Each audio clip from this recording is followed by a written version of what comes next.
नमस्कार, मेरा नाम है एस्ट्रोलॉजर प्रियंका भारद्वाज। मैं एक जन्म कुंडली विशेषज्ञ हूँ। 23 साल से जन्म कुंडली के माध्यम से 32,000 से ज्यादा लोगों की जिंदगी को संवारने का काम किया है मैंने। क्या आप जानते हैं कि आपकी जन्म कुंडली आपके बारे में आपसे ज्यादा जानती है? जन्म कुंडली के अंदर 9 ग्रह मिलकर 12 घरों को संभालने का काम करते हैं और 12 घरों के हिसाब से आपकी जिंदगी में ग्रोथ देते हैं, पैसा देते हैं, अच्छा जीवन साथी देते हैं, नाम यश देते हैं। इसीलिए जन्म कुंडली विश्लेषण कराना बहुत ज्यादा जरूरी हो जाता है, क्योंकि आपकी जन्म कुंडली आपका भूतकाल, भविष्यकाल और वर्तमान काल सब कुछ बताती है, जिससे आपकी जिंदगी और भी आसान हो जाती है और आप अपने ग्रहों के बताए हुए रास्ते पर चलकर ये जान सकते हैं कि आपको कब कौन धोखा देगा, आपका जीवन साथी कैसा होगा, सारी जिंदगी आपका साथ कौन निभाएगा, चाहे वो आपकी पर्सनल लाइफ हो या फिर आपकी प्रोफेशनल लाइफ हो। तो जीवन में अगर आपने सब कुछ करके देख लिया है फिर भी आपको कहीं रास्ता नहीं नजर आ रहा, तो एक बार आप मुझसे अपना जन्म कुंडली विश्लेषण कराकर देखिए, 100% आपकी। जय माता दी। बड़ों को मेरा चरण स्पर्श और सभी छोटों को मेरा प्यार। कैसे हैं आप सब? आशा करती हूँ कि आप सभी लोग स्वस्थ होंगे और मस्त होंगे। मैं डॉक्टर प्रियंका भारद्वाज स्वागत करती हूँ आप सभी का अपने इस यूट्यूब चैनल पर। देवों के देव महादेव, हर हर महादेव। जी हाँ, देवों के देव महादेव के प्रिय महीने यानी कि सावन की जल्द ही शुरुआत होने वाली है और ऐसी मान्यता है कि इस महीने में भोलेनाथ की पूजा करने से मनचाहे परिणामों की प्राप्ति होती है। और अगर ऐसा है तो हम कैसे इस महीने को ऐसे ही बिना कुछ खास उपाय किए खाली जाने देंगे, है ना? लेकिन आप सबसे एक छोटी सी रिक्वेस्ट है मेरी। आप लोग रेमेडीज करते हैं, उपाय करते हैं जो मैं आपको बताती हूँ, उसके बाद आप लोग व्हाट्सएप पे मैसेज करते हैं, जिसके लिए मैं आपको हाथ जोड़कर सिर को झुका के थैंक यू बोलती हूँ बार बार। लेकिन आप सबसे एक छोटी सी मेरी विनती है कि आप लोग प्लीज़ उस पर्टिकुलर वीडियो के नीचे आप अपने फीडबैक ज़रूर दिया करिए कि आपने ये उपाय किया था और ये चीज़ हो गई। पता है वो किस लिए? वो इसलिए जब आप लोग अपने फीडबैक शेयर करते हैं तो कोई और नया आकर सुनता है तो उसको ना एक मोटिवेशन मिलता है कि अच्छा उसने किया, ऐसा हुआ है तो मैं भी करता हूँ। हालांकि कर्मों का खेल तो सब कुछ ही है, आपके कर्मों पे बहुत कुछ निर्भर करता है ये। चलिए, वैसे तो देखिए हमारे हिंदू धर्म में सभी महीनों का एक अपना ही अलग महत्व होता है, लेकिन सावन का महीना बेहद ही खास होता है। इस महीने का प्रत्येक दिन हम शंकर जी को समर्पित करते हैं।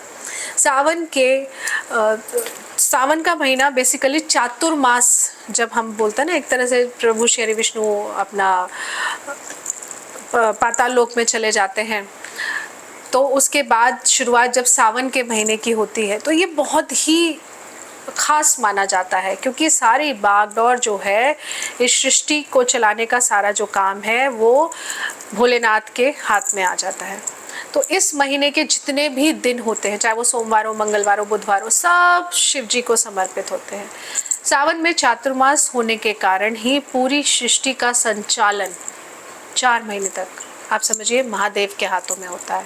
ये मैं बार बार आपको इसलिए बता रही हूँ क्योंकि अगर आपकी शनि की 7.5 चल रही है या ढैया चल रही है या राहु की महादशा या अंतरदशा चल रही है, तो ऐसे में आपके लिए ये महीना बहुत ही खास है। ऐसे में आप भोलेनाथ की पूजा का संपूर्ण फल प्राप्त कर सकते हैं। बहुत छोटे छोटे से उपाय हैं, खास उपाय हैं, बताऊंगी आपको। जुड़े रहिए और करते रहिए। इस दौरान आप ऐसे समझिए कि जितने भी सोमवार आते हैं उनको व्रत रखा जाता है। सावन के सोमवार व्रत रखते हैं ना, कुछ शादी के बाद रखना स्टार्ट करती हैं फीमेल्स, कुछ जेंट्स शादी से पहले भी रखते हैं। ये जो व्रत है वो सुहागिन महिलाओं के लिए बहुत ही शुभ माना जाता है, क्योंकि इसको रखने से आपके सौभाग्य की वृद्धि होती है, सौभाग्यवती भव का आशीर्वाद प्राप्त होता है, ऐसे समझिए। धार्मिक मान्यताओं के अनुसार कुंवारी कन्याएं भी इस व्रत को रखती हैं। इससे कहते हैं ना, बड़े बुजुर्ग कहते थे ना, सोमवार का व्रत रखो तो मन चाहे वर की प्राप्ति होती है। लेकिन कुछ लोगों को सावन महीने में व्रत रखने का साफ साफ मना किया हुआ है। जी हाँ, तो ऐसे में ना पहले मैं आपको बताती हूँ कि आखिर वो कौन लोग हैं जिनको सावन में व्रत नहीं रखने चाहिए। क्योंकि देखिए पूजा पाठ एक तरफ है, लेकिन कुछ नियम भी हैं, उनका पालन हमें ज़रूर करना चाहिए। सावन महीने में आने वाले सोमवार जो व्रत सभी के लिए बहुत खास होते हैं, लेकिन जिन लोगों को कोई बीमारी होती है उन्हें ये व्रत नहीं रखना चाहिए, क्योंकि उनको दवाइयाँ खानी होती हैं। इसके अलावा बुजुर्ग व्यक्ति को भी सोमवार के व्रत को नहीं रखना चाहिए। अच्छा, अब कुछ लोग कहेंगे कि मैम हमें दवाई खानी होती है इसलिए व्रत नहीं रखना चाहिए। देखिए, मेन लॉजिक ये है कि अगर आप व्रत रखेंगे तो आपको कमज़ोरी आ सकती है, लेकिन अगर आप व्रत की खाने वाली चीज़ों को, आप फल अच्छा खा रहे हैं, दूध पी रहे हैं, दही का सेवन तो खैर नहीं करना चाहिए, लेकिन आप अगर फलहार अच्छा कर रहे हैं और उसको करके आप दवाई खा रहे हैं तो कोई दिक्कत नहीं है। लेकिन अगर सेहत बहुत ख़राब है तो आपको व्रत नहीं रखना चाहिए।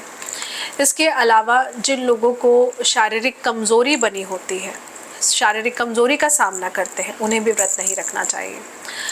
स्वास्थ्य पर क्योंकि इसका बहुत बुरा प्रभाव पड़ सकता है, इसलिए कहा जाता है कि ऐसे लोगों को व्रत नहीं रखना चाहिए। इसके अलावा सावन में गर्भवती महिलाओं को भी व्रत नहीं करना चाहिए, क्योंकि ऐसा माना जाता है कि ये समय बेहद ही नाजुक समय होता है और ऐसे में भूखे पेट रहने पर गर्भ में पल रहे बच्चे की सेहत पर असर पड़ सकता है। तो ऐसे में आप महादेव की विधि अनुसार पूजा करिए, कोई दिक्कत नहीं है। आप उनसे सुख समृद्धि की कामना करते हुए उन्हें खीर का भोग लगाइए हर सोमवार को, तो भी आपकी पूजा स्वीकार हो जाएगी। ज़रूरी नहीं कि आपको व्रत ही रखना है। आप जानते हैं कि सावन के महीने की शुरुआत कब से हो रही है? डायरी ले लीजिए, पेन ले लीजिए और नोट कर लीजिए, क्योंकि सावन का महीना हम ऐसे ही खाली नहीं जाने देंगे। इस साल सावन के महीने की शुरुआत 22 जुलाई 2024 यानी कि सोमवार से हो रही है और इसका जो समापन है वो 19 अगस्त 2024 को होगा। तो इस बार सावन के महीने में 5 सोमवार पड़ेंगे जो बहुत ही शुभ माने जा रहे हैं, क्योंकि इस बार संयोग भी बहुत अच्छे बन रहे हैं। तो सावन सोमवार की जो तिथियां हैं आप वो नोट कर लीजिए। सबसे पहले है 22 जुलाई, इस दिन पहला सावन का सोमवार है। फिर है 29 जुलाई, दूसरा सावन का सोमवार है। फिर है 5 अगस्त, तीसरा सावन का सोमवार है। फिर है 12 अगस्त, चौथा सावन का सोमवार है। और फिर है 19 अगस्त, पांचवा सावन का सोमवार है। तो ये 5 सावन के सोमवार पड़ रहे हैं जो कि बहुत ही खास है। आइए आपको पूजा विधि बता देती हूँ। इस साल सावन महीने की शुरुआत सोमवार से ही हो रही है, इसलिए बेहद ही खास है। तो ऐसे में सुबह जल्दी उठिए, जल्दी उठकर स्नान करिए, फिर साफ वस्त्रों को धारण करिए। इसके बाद में आप शिवलिंग पर गंगा जल और कच्चे दूध से शिवजी का अभिषेक ज़रूर करिए।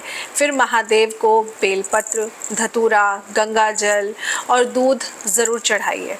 फिर पूजा करना शुरू करिए और पूजा करते समय, ये सारी चीज़ें अर्पित करते समय आप ओम नमः शिवाय मंत्र का जाप करते हुए अपनी पूजा को पूरा करिए।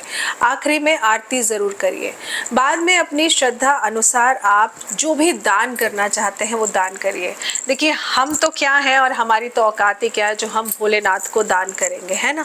लेकिन क्योंकि सावन का पावन महीना है और जब आप किसी से मिलने जाते हैं, भेंट करने जाते हैं, तो आप उसके लिए कुछ ना कुछ लेके जाते हैं ना। तो आप कुछ नहीं, आपके घर में फ्रूट्स तो होंगे, कुछ नहीं तो आप बनाना ले जाइए, आप मैंगो ले जाइए, आप कुछ भी लेके जाइए। लेकिन भोलेनाथ को सावन के इस पावन महीने में सोमवार के दिन खास तौर से आप भोलेनाथ को ले जा करके कोई भी फ्रूट ज़रूर अर्पण कर कर आइए। ऐसा करने से, देखिए फ्रूट मैं क्यों बोल रही हूँ आपको अर्पण करने के लिए, क्योंकि देखिए वो जो फ्रूट आप अर्पण करेंगे पंडित जी मंदिर में किसी न किसी को प्रसाद रूप में देंगे ही देंगे। फ्रूट जो होता है ना वो बुध ग्रह का कारक होता है। तो ऐसे में जब आप बुध की चीज़ें आप अर्पण करते हैं या दान करते हैं, आपका बुध ग्रह अच्छा होने लगता है इससे। और बुध ग्रह अच्छा होना बहुत ज़रूरी है, क्योंकि बुध ग्रह हमारी बुद्धि का कारक है। अगर बुद्धि ठीक नहीं होगी आपकी तो आप कितने भी करोड़पति क्यों ना हो, आपको ये पता ही नहीं होगा कि मुझे अपने पैसे का यूटिलाइजेशन कैसे करना है या मुझे अपना काम कैसे करना है। तो इसलिए सावन के सोमवार की तिथि कब कब है, किस डेट पे है, मैंने आपको बता दिया है।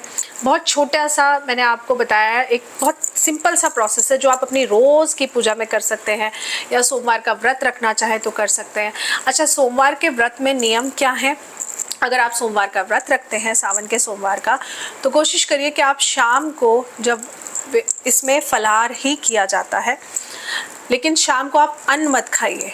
कुछ लोग होते हैं वो जो नॉर्मल गेहूं का आटा होता है वो खा लेते हैं, लेकिन अगर आप सावन के पूरे सोमवार रखते हैं, 5 सोमवार पड़ेंगे, 5 सोमवार रखते हैं, नहीं तो सावन के सोमवार से शुरू कर लोग लगातार 16 सोमवार पूरा करते हैं, तो इसमें अन्न मत खाइए। आप फलाहार कर सकते हैं, लेकिन आपको लगता है तबीयत आपकी ख़राब रहती है तो आप खा लीजिए फिर। लेकिन मैं फिर आपको कहूँगी, अगर तबीयत आपकी सच में ख़राब रहती है तो ज़रूरी नहीं है आप व्रत रखें। आप खाली पूजन कर लीजिए सुबह भोलेनाथ का, शाम को जाकर आप भोलेनाथ के समक्ष में दीपक जला कर आइए। इतना भी करेंगे ना तो भी आप भोलेनाथ को प्रसन्न कर लेंगे। और बाकी आप हमारे चैनल के साथ जुड़े रहिए, क्योंकि सावन के मंगलवार में क्या खास उपाय करना है, बुधवार में क्या खास उपाय करना है, पूरा सावन मैं चाहती हूँ आप इन उपायों को करिए। उपायों को करके आप बेनिफिट उठाइए, क्योंकि सावन का महीना पूरे 1 साल बाद वापस आएगा। तो ऐसे में भोलेनाथ की कृपा हम सबके ऊपर बनी रहे, इसलिए हम सब इन उपायों को ज़रूर करेंगे। आशा करती हूँ आपको जानकारी अच्छी लगी होगी। जानकारी अच्छी लगी हो तो प्लीज़ वीडियो को लाइक करिएगा, चैनल को सब्सक्राइब कर लीजिए, बेल आइकन को प्रेस कर दीजिए, ताकि जब भी वीडियो अपलोड हो तो नोटिफिकेशन आपके पास टाइमली आ सके। और वीडियो को ज़्यादा से ज़्यादा शेयर करिए, क्योंकि इस एस्ट्रो एडवाइस फैमिली को बढ़ाने का जिम्मा मैंने आप लोगों के ऊपर सौंपा हुआ है। जय माता दी।